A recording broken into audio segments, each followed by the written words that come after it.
Shoutout sa MDL. Wala, hindi ko alam sa inyo. Kasi feel ko po kasi, dapat pag, di porket champion kami feel ko po pag champion, inahangat na yan eh. Kasi parang, ano pong sense ng MDL kung, di naman ayun, parang ganun. Feel ko parang, ano rin yan eh. Para, kasi, what's the purpose of MDL kung hindi rin naman ihangat sa MPL, ganun, di ba? Tingin ko okay lang naman na pag-usapan to. Di naman yata tayo masisiraan ng... Kasi opinion lang naman natin to. Kasi syempre gusto natin na maayos eh. Sakto kasi kahapon nag-stream ako. Tapos parang yun yung tinatanong ng mga ba. Lalo na may ano ngayon, di ba? Si HOK. Pwede ka naman sabihin yun. May kakompetensya na. So parang ang nilalaban nila ngayon, may open qualifier sila. Tapos yung mga tao, namimiss kasi yung open qualis, di ba? Yung open qualis sa MDL... Parang ano din eh, nandun naman na yung mga top na amateur sa MDL eh. So, parang wala din. Parang ganun.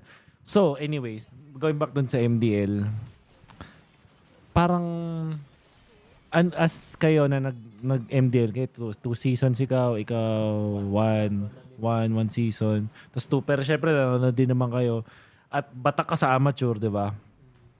Ito din, si Kaloy. Na ano ba, lalo na dun sa MDL, parang ano kaya yung mga pwede nating, ano ba yung benefits na hinahanap ng mga nasa MDL na pwedeng ibigay ng MDL para mas ganahan kayong mag-MDL at mas ganahan yung mga viewers na manood. Kumbaga suggestions lang. Ako, number 1, yung gusto ko yung relegation eh. Kunwari sa MPL, parang pag, kunwari, lagi top yung laglag sa 7-8 or 8 para mapapalitan. Parang ganun. Naangat yung MDL, parang ganun. So, ewan ko. Kayo, meron ba kayong ideas? Sa akin po, idea ko feel ko that mas pumapayag po yung MDL na mag-tournaments yung mga MDL players po na sa ibang Kasi feel ko po nasasakal po ng MDL pag kunyari gusto lang po nila sali lang po magto-tour na ganun. Tapos pinagbabawalan po sa mga big tournaments. Yeah. Parang hindi po nakakasali kasi pag ganun eh. Parang pinagbabawalan po yung MDL. Para feel ko yun. Yun po yung sa akin. Sa akin, feel ko dagdagan nila yung budget, yung para F to F. Hindi yung sa playoffs lang. Tsaka, ang dami kasing bawal eh, yung kahit mga post-post. Feel ko yan yung dagdag kung pwede na yun ulit eh. Ano yung mga, anong post, mga kahit kasi yung ganun, bawal. Yung mga baril-baril. Yung mga taunting na, mga ganun. Taunting, bawal. Nakakadagdag hype din kasi yun eh, para sa akin. May gumawa nga nung parang, ano nga to, montage by collage ng mga lumang taunt sa MPL.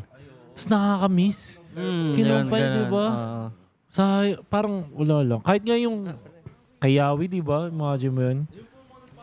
Oo nga eh. Pwede yun, no? Pwede. Pwede sa'yo. Sa akin po, yung sa'yo nga po sa may face-to-face po tsaka yung sa may budget din po eh. Parang ano po eh, parang, o yung nga po parang sa semis lang po tsaka sa finals mayroon ng parang mas maganda po pag mas ma-hype pag face-to-face po yung laban tuwing playoffs eh. Face-to-face lang talaga para mas maasa yung mga MDL. Kasi iba talaga laruan pag face-to-face eh. Talagang may daga talaga. Sa MDL, tingin ko parang kailangan kasi may hindi lang pera yung reward sa pag-champion sa MDL. Parang may nga. Kasi di ko alam sa inyo sa inyo, I mean, ngayon kung ano mangyari sa inyo kasi ang worst na pwede kasi mangyari pitasin kayo pa isa-isa, 'di ba? Parang ganoon sa MDL. So, kung ano ba sino maganda example sa MD? Ay, wala din eh, no? Kasi buo na yung... Kasi yung mga team na nag-champion buo eh. Yung ano nila. Kunwari, RQ. Wala silang MPL. Yung Echo, buo na yung sa mga Echo. Yung lazy, yun kinuha sila buo. So, which is great. Pero, hindi sadya yun eh. Kundi, di ba alam mo yun, parang hindi naman siya parang yung AP Bren ay ginusto na na buo, napunta sa Falcons, di ba? Yun. So parang ano pa rin, hindi pa rin siya meant to be.